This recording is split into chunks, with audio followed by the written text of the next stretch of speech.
काहे फाटता रे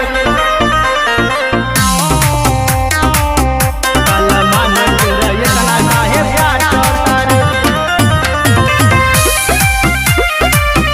सलमान तोरा इतना काहे फाटता रे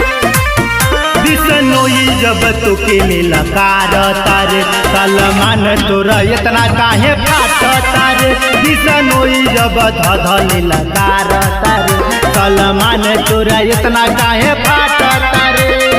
चुनी चुनी वो गोली मारता रे सलमान तोरा इतना काहे फाटता रे जब चुनी चुनी वो गोली मारता रे सलमान तोरा इतना काहे फाटता रे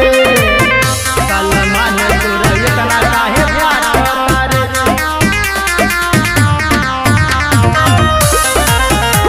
सलमान तोरा इतना काहे फाटता रे बनत रहल तू अंडरगोल्ड हो ढेर काला कारण के संगे कैल छल हो बनत रहल तू अंडरगोल्ड हो ढेर काला कारण के संगे कैल छल हो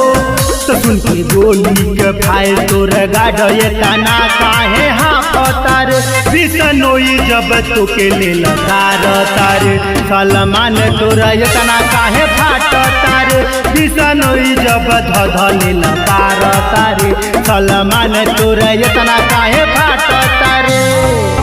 सलमान तोरा इतना काहे फाटता रे सलमान तोरा इतना काहे फाटता रे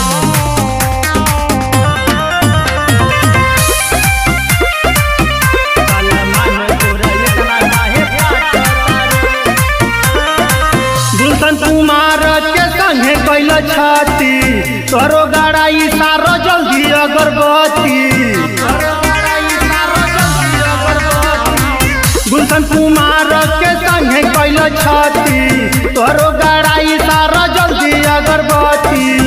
जब दिलिए से उहोले लकारता रे सलमान तोरा इतना काहे फाटता रे जब यादो ससुर धन चापता रे सलमान तोरा इतना काहे फाटता रे जब यादो ससुर धन चापता रे सलमान तोरा इतना काहे फाटता रे।